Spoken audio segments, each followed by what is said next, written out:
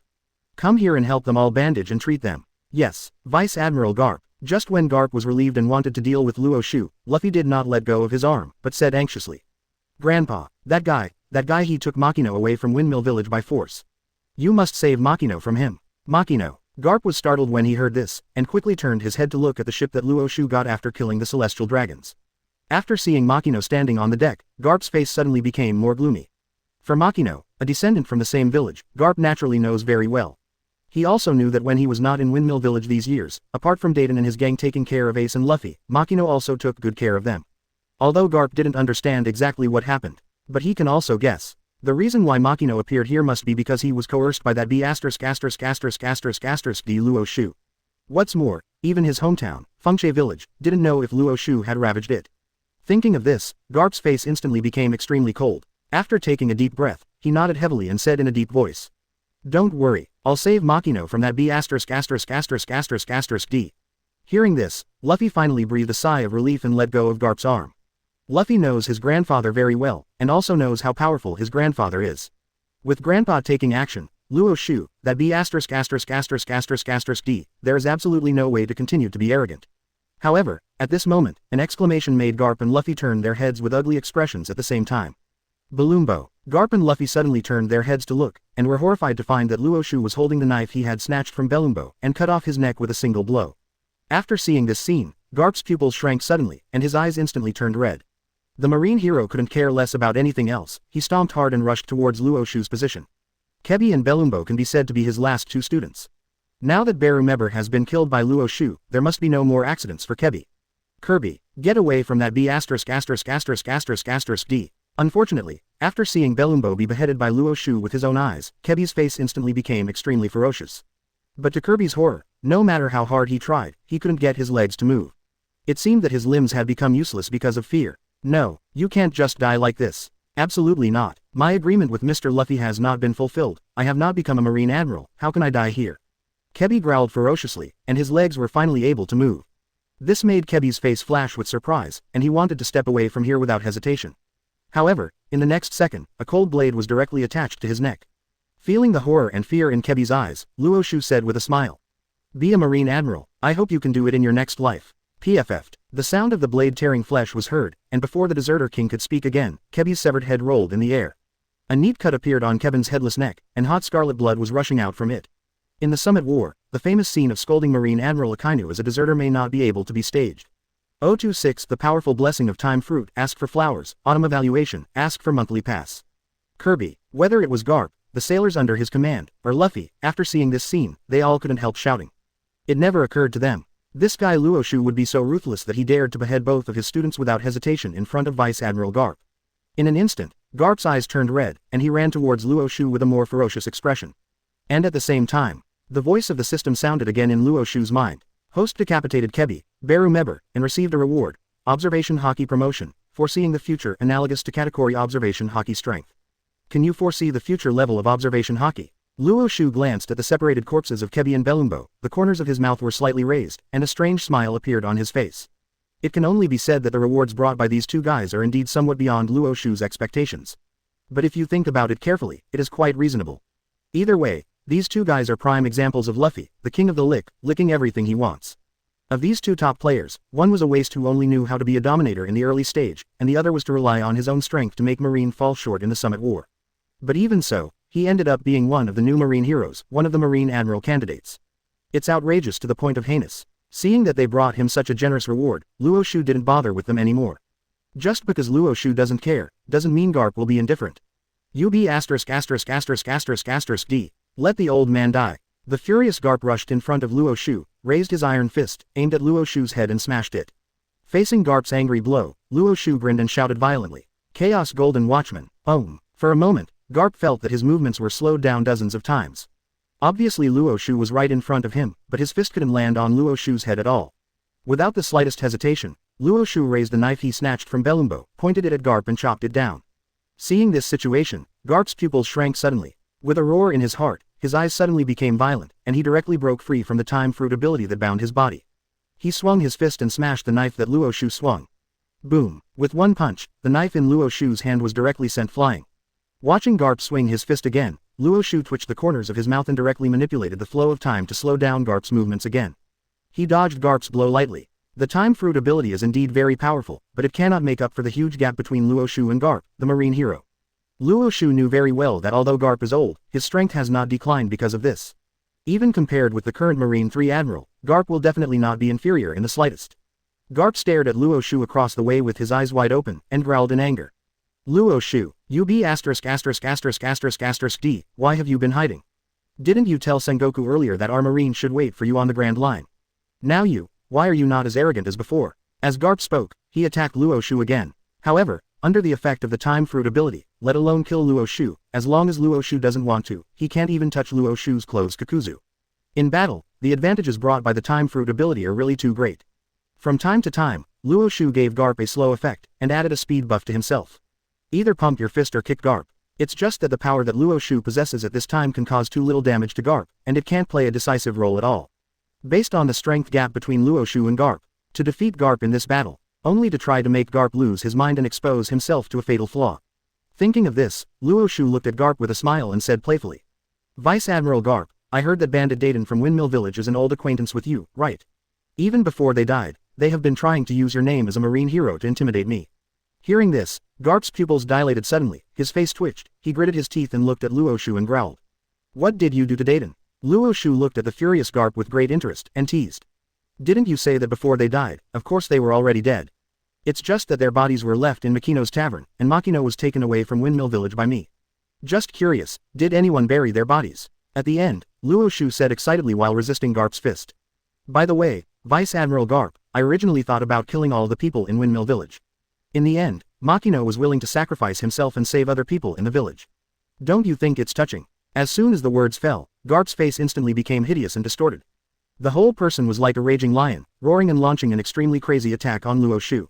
Even Luffy, who was lying in the distance and was being treated by the marine military doctor, was filled with anger again after hearing Luo Xiu's words.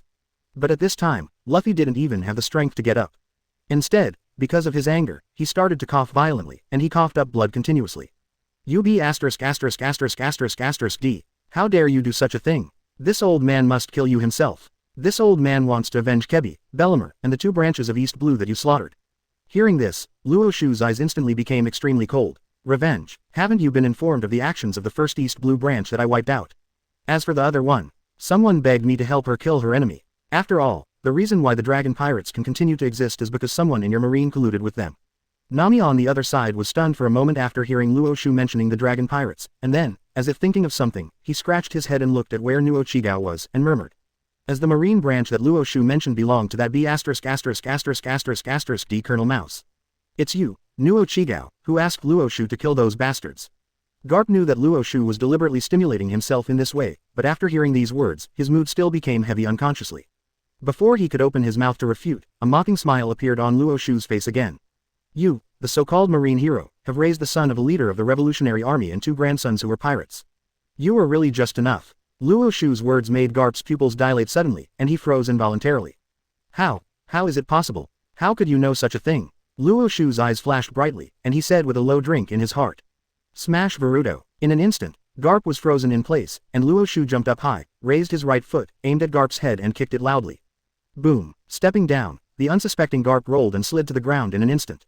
027 One Piece. I'm afraid you are the king of the background. Ask for flowers, ask for comments, ask for monthly tickets. Boom. After Garp's tumbling body stopped, he slapped his hands on the ground immediately and jumped up. Cough cough cough. Garp shook his slightly dazed head, fixed his eyes on Luo Xiu who was opposite him, with an extremely solemn expression, and said in a low voice.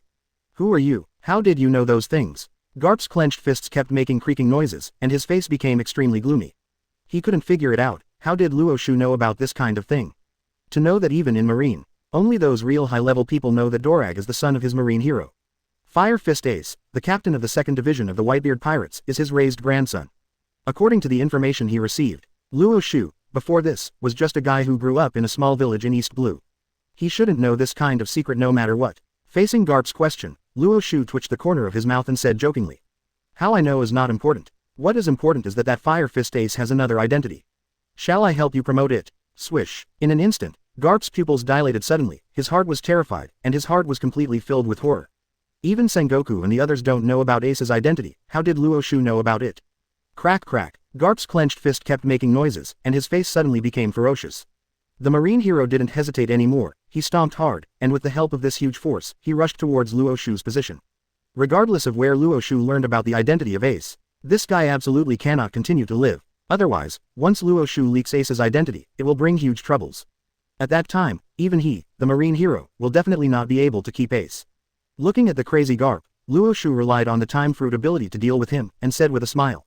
"What's the matter, Vice Admiral Garp? What is it that can make you, a marine hero, become so restless?" Garp didn't answer with a sullen face, but the movements of his hands became more violent. All the moves were aimed at Luo Xiu's vitals, wanting to kill Luo Xiu directly with one move. However, Luo Xiu's time fruit ability caused even Garp a headache. Even though Luo Xiu could freeze the flow of time on his body, with Garp's powerful strength, he was still able to break free easily. But with the blessing of this method, even if Garp wanted to hit Luo Xiu with a punch, it would be very difficult. The battle between them, in the eyes of others, is like Luo Xiu deliberately walking Garp to play. Watching this scene, Luffy, who had been bandaged by the marine military doctor, gritted his teeth and tried to stand up with his body.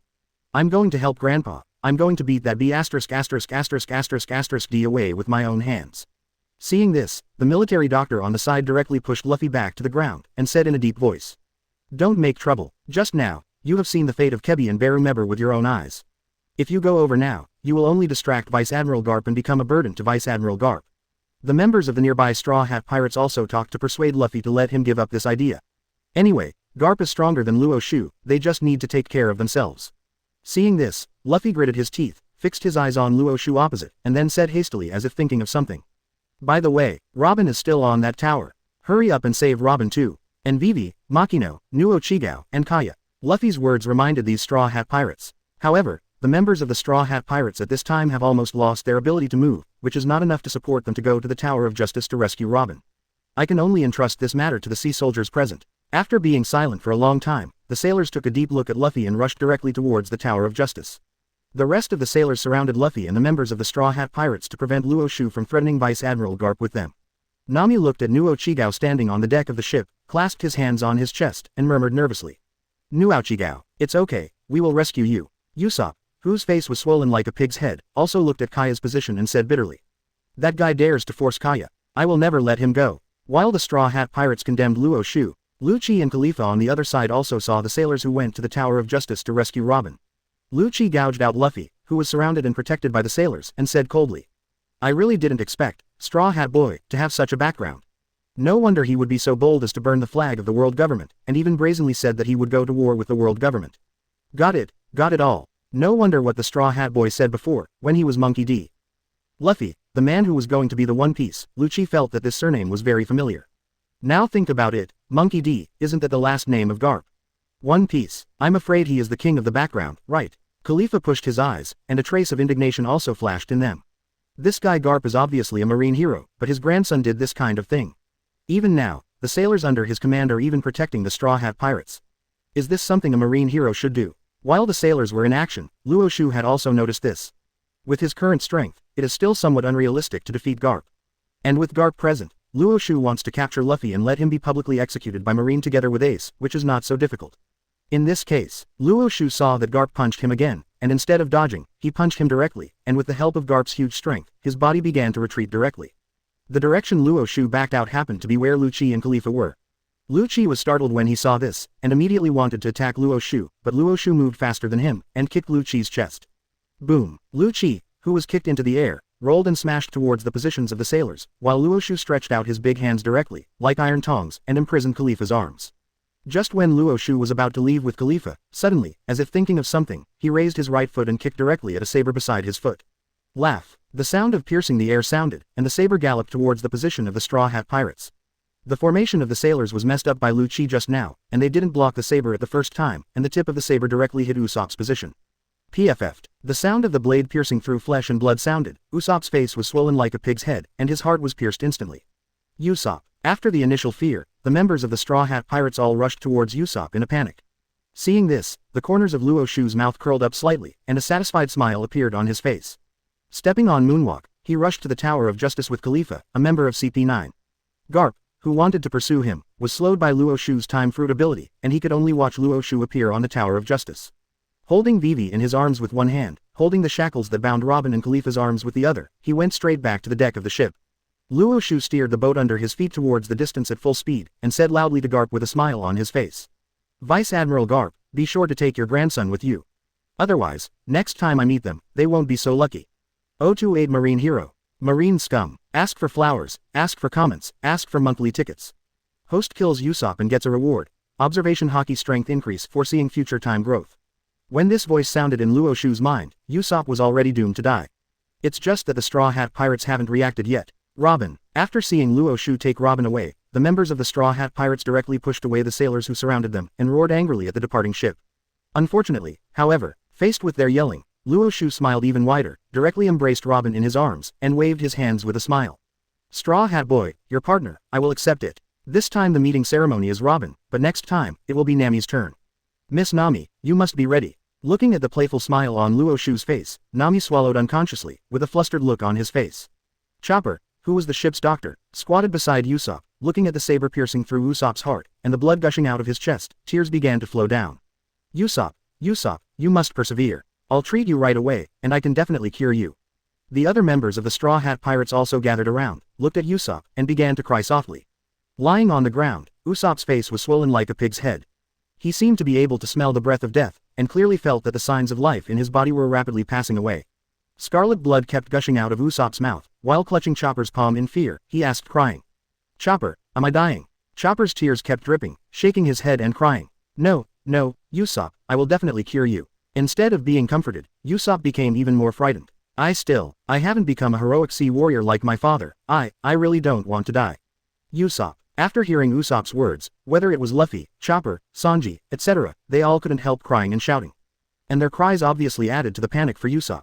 Usopp could feel that he was about to die, grabbed Luffy's palm, and said with his last strength. Luffy, help me get Kaya out. Kaya is so kind, she must have been coerced by Luo Xiu, she can't be so indifferent to me. Before Usopp finished speaking, his eyes completely lost focus, and he died silently. Even before his death, Usopp, a faithful licking dog, never believed that his goddess Kaya would become Luo Xiu's licking dog. Seeing this scene, everyone in the Straw Hat Pirates began to cry. Luffy on the side ran to Garp as fast as he could regardless of his injuries, crying anxiously at Garp while breaking down. Grandpa, please, help me get Robin back from that guy. Robin is my partner, help me kill him, I will avenge Usopp. Garp glanced at the dead Usopp, then looked indifferently at Luo Xiu who was fading away, and said in a deep voice after taking a long breath. Do you think the old man doesn't want to arrest that guy? He has the ability to manipulate time, even the old man, there is no way to successfully catch him. Garp wants to kill Luo Xiu more than Luffy at this time. That Luo Xiu guy already knows that Ace is Roger's son. With his style of conduct, I'm afraid it won't be long before this matter will be completely publicized. At that time, even Garp doesn't know if that guy Whitebeard can keep Ace. Thinking of this, Garp's eyes darkened. After getting Garp's answer, Luffy sat down on the ground, staring blankly at Luo Xiu holding Robin in his arms and driving into the distance. After a long time, Luffy finally clenched his fists tightly, with unprecedented anger appearing on his face. I must beat that B*****************. Get Robin back. Not only Luffy has such an idea, Zoro, Sanji, Chopper, and Nami all looked righteously outraged. Sanji even turned his head to look at Nami and assured him. Don't worry, Ms. Nami. With us here, nothing will happen to you. Miss Robin, we will definitely snatch it back. Kill him and avenge Usopp. Sanji's words were unanimously agreed by Zoro and Chopper. At this moment, Lu Shu, who was kicked by Luo Xiu just now and almost vomited out the last night's meal, after struggling to get up, smiled coldly at them. You guys want to deal with Luo Xiu? Even the iconic straw hat can be ruined by Luo Xiu. Could it be possible, just like before, let Garp take Marine and protect you? After the words fell, all the members of the Straw Hat Pirates glared at Lu Shu. As for Lu Shu, he was sitting on the ground, looking completely rotten, his former pride disappeared, replaced by deep contempt and despair. Spandam, the CP9 chief, was killed by Luo Xiu, and the CP9 members Kaku, Jabra, Fukuro, and Bluno all died in the hands of Luo Xiu. Even Khalifa was forcibly taken away by Luo Xiu. He was left alone, and even Lu Shu didn't know where he should go. But what about the Straw Hat Pirates? With Garp, the so-called marine hero, with marine protection, only a long nose died. Who is the pirate on this horse? Who should Garp and the marines under his command help? The funniest thing is, the guys from the Straw Hat Pirates even boasted that they wanted to beat Luo Xiu into the air. Get Nico Robin back from Luo Xiu. If it wasn't for Garp, do you guys really think you could still be here right now? I'm afraid they all died in the hands of Luo Xiu like that long nose. Lu Shu's words made everyone in the Straw Hat Pirates fall into silence. Even Garp is a bit stuck, not knowing what to say. And those sailors who came here with Garp, after looking at each other, their expressions became a little strange. Although this Straw Hat kid is the grandson of Vice Admiral Garp, it's really strange that they acted as marines to protect pirates in this way. After taking a deep breath, Garp said in a deep voice. Put away the corpses of Coby and Barumibo, and the old man will bury them himself. Yes, Vice Admiral Garp. There was a look of sadness on Garp's face as he said this. Obviously Coby and Barumibo are already his last two students. As a result, that D Luo Xiu actually committed the cruel act of beheading them directly. Such a villain is absolutely unforgivable. Garp turned his head to look at Luffy who was sitting on the ground in a daze, shook his head and sighed. Luffy, take your friends and go to the old man's warship first. Although Garp knew that his behavior did not conform to his identity. But with the current state of Luffy and his friends, Garp still dare not be careless. If that guy Luo Xiu didn't go far, and even shot back, then his grandson would be in a difficult situation. At least, wait until Luffy and his partners have fully recovered before taking the sailors away. Although Luffy wanted to refuse, but after seeing the injuries on his partners and thinking that the melee was in dilapidated condition, they could not return to the capital of Seven Waters alone. Finally nodded in agreement. Seeing the sailors and the Straw Hat Pirates starting to land on the warship, Garp turned his head to look at Lu Shu and asked. Do you need the old man to give you a ride? Garp already knew that Lu Shu's chief and colleagues had been killed by Luo Xiu, and in his current state, he might not be able to leave Enies' lobby alone like Luffy and the others. However, what Garp did not expect was that, facing his initiative to invite, Lu Shu snorted disdainfully and growled. Unnecessary. You still take your grandson of the pirate and get out of here. Marine hero. Lu Shu didn't continue his words, but Garp already understood that this made his face extremely ugly in an instant. However, he couldn't find any reason to refute the other party, so he could only walk towards the warship with a gloomy face. Lu Shu, who was standing there, watched the warship go away with a cold expression, clenched his fists and growled. Marine hero. Marine scum is about the same. 029 Take it easy Robin Khalifa asking for flowers, asking for comments, asking for monthly tickets. While Garp took the Straw Hat Pirates to the capital of Seven Waters. On the ship where Luo Xiu was. There is also communication going on. After leaving the sea area where Enies' lobby was, Luo Xiu let go of Khalifa's big hand. Luo Xiu could clearly see that Khalifa's fair and delicate wrist was already flushed red, and the finger marks were clearly visible. And the seastone shackles that bound Robin have also been opened by Luo Xiu. After the two women were freed from the shackles, they quickly backed away, back to back, staring at Luo Xiu, Machino, Nojiko, Kaya, and Vivi 5 people. Khalifa helped the glasses that were about to fall, stared at Luo Xiu and said in a deep voice. Luo Xiu, I advise you to let me go. Otherwise, when the world government finds out, they will definitely not let you go. Hearing this, Luo Xiu looked Khalifa up and down. Khalifa's long gold hair was scattered on her shoulders, and she was wearing a special agent suit, a black tight-fitting hip-wrapped upper body, and a black silk mesh dress inside. On the slender white and tender legs, there is also a layer of black one-piece fishnet stockings, which adds a bit of charm to her temperament. Although the black pointed-toed leather shoes on the feet are stained with a little mud, they not only do not destroy the beauty, but also make people feel more ravaged. It can only be said that if it is used as a secretary, it is simply the best candidate. Luo Xiu looked at Khalifa with a smile and asked back, do you think that if I am worried that the world government will trouble me, I will still slaughter the celestial dragons in East Blue and the king of the countries that the world government joined? Hearing this, Khalifa's face froze. Obviously, he also realized that threatening Luo Xiu in the name of world government would not have any effect at all. Just when Khalifa was about to say something, Luo Xiu directly interrupted it with a playful face. Don't struggle, from today onwards, you will be my exclusive secretary. Hearing this, Khalifa clenched his fist suddenly, with a flash of anger in his eyes, and growled. Who do you think I am? Do you think that I will bow my head and compromise to a guy like you? A gleam flashed in Luo Xiu's eyes, and he walked directly towards Khalifa. Khalifa was startled when he saw this, and even wanted to attack Luo Xiu. However, before she could take any action, an indescribable force fell directly on her body. For a moment, Khalifa felt that no matter what he wanted to do, his speed seemed to be slowed down by nearly 10 times. He could only watch Luo Xiu walk in front of him with a smile on his face. Under Khalifa's watchful eyes, Luo Xiu stretched out his palm and pinched the black silk secretary's cheek, and after getting closer, he spoke in a soft voice. Do you think that after boarding this ship, you can still decide what to do?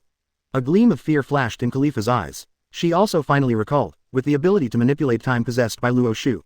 If he really wants to do something to himself, he doesn't even have the ability to resist. Even if you want to commit suicide, you can't do it. With a thought, Luo Xiu directly removed the slow effect on Khalifa, and asked again.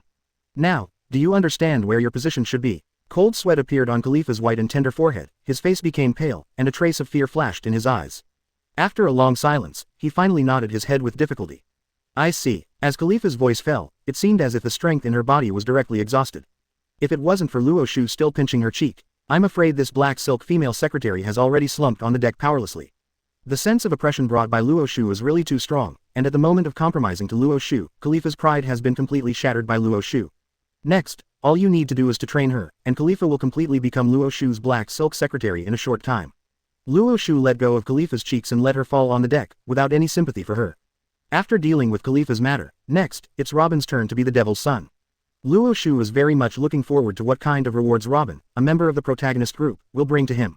Sensing Luo Xiu's gaze shifted to himself, Robin's face was cold, his eyes were also very cold, and he said straightforwardly. No matter what you want to do, I can't promise you like her. If you want to force me, I would rather commit suicide. Luo Xiu twitched the corners of his mouth, looked at Robin with great interest, and spoke slowly. Don't you realize that in front of me, even if you want to commit suicide, it's impossible? Robin's eyes trembled, but immediately became extremely firm. Robin looked at Luo Xiu and said word by word. Will you bless me with that ability all the time? Hearing this, even Luo Xiu couldn't help raising his eyebrows. This woman Robin is really strong. Her meaning is already very obvious. If she wants to do something bad to her, even if she has the time fruit ability, she can stop it. However, once this effect is lifted, Robin will still choose to end his life immediately. Perhaps, Robin, as the only survivor of Ohara, began to live a wandering life at the age of 8. Apart from her extremely high IQ, the reason why she has been able to live in peace until now is the most important point, is this staunch character. However, if it was before, Robin would indeed do such a thing. Because for Robin, in addition to interpreting the historical text, finding the historical truth that has been blank for 100 years, and fulfilling the wishes of Ohara scholars, she doesn't even know what her goal in life is. Otherwise, Robin wouldn't be so desperate to end his life after seeing the contents of Alabasta's historical text. But now, the corners of Luo Xiu's mouth curled up slightly, and with a chuckle, he spoke slowly with a composed expression. Then you can end your life now. Of course, after you do this, the death of your fellow Straw Hat Pirates will only be more miserable. You should be clear, I'm not joking, the marine hero Garp, won't always be by their side to protect them, will he? After the voice fell, Robin froze on the spot for an instant.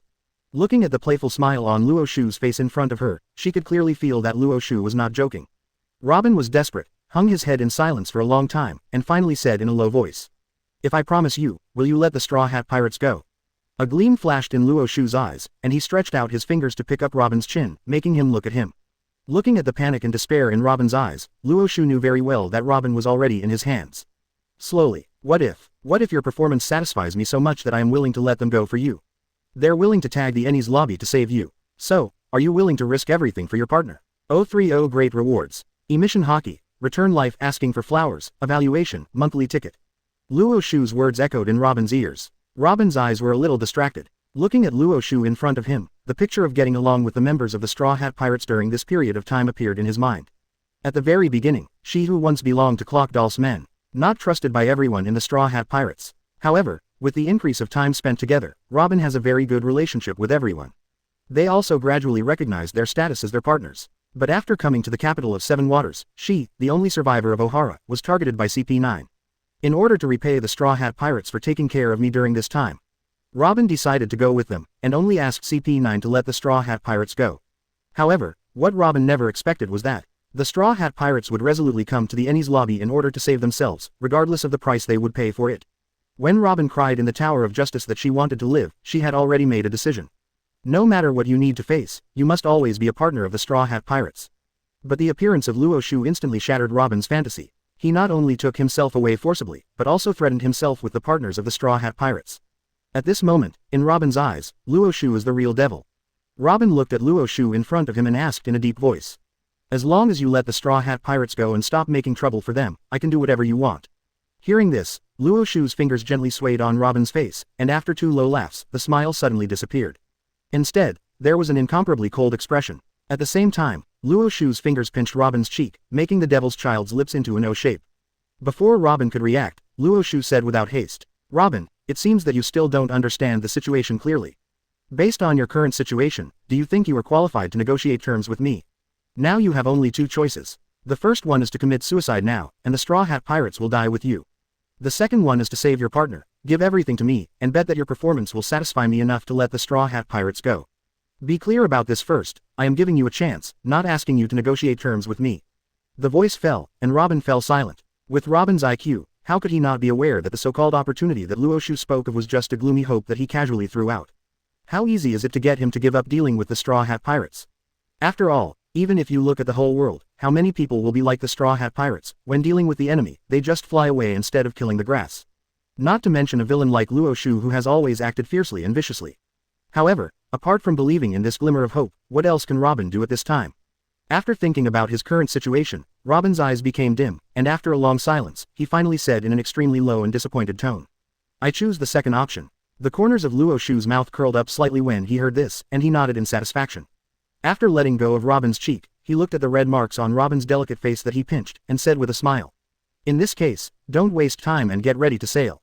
Hearing this, whether it was Robin or Khalifa, a trace of panic flashed in their eyes. Robin took a step back unconsciously and asked in a low voice. Luo Xiu, I don't know anything about sailing, let me start sailing, it's too fast. Khalifa also curled up on the deck, and said with a little shyness. No. That's right, even if we promised you, shouldn't we be given some time? Both Robin and Khalifa are stupid, Luo Xiu is too impatient, right? However, facing the panic of the two of them, an intriguing smile appeared on Luo Xiu's face, and he said lightly. My time is precious, I don't have time to play pull games with you. Since the choice has been made, there is no need to hesitate, just face it. After feeling Luo Xiu's undeniable will, Robin and Khalifa looked at each other. Faced with the current situation, all they could do was accept their fate. Now Robin only hopes that he can really change Luo Xiu's mind and make him give up continuing to target the Straw Hat Pirates. Unbeknownst to Robin, for Luo Xiu, the Straw Hat Pirates, the biggest fat sheep in the world of One Piece, is impossible for him to let go no matter what. Of course, even Luo Xiu was reluctant to slaughter the fat sheep before they were bald. The most important point is, relying on Luo Xiu's rich sailing knowledge and technology, as well as the wave hand and old tricks he got before. It won't take long for Robin to completely forget about the Straw Hat Pirates. Luo Xiu is looking forward to it very much. After Robin is taught by himself, when he meets the Straw Hat Pirates again, what kind of reaction will that King Luffy have? Thinking of that scene, an intriguing smile appeared on the corner of Luo Xiu's mouth involuntarily. The smile on Luo Xiu's face made Robin and Khalifa even more flustered.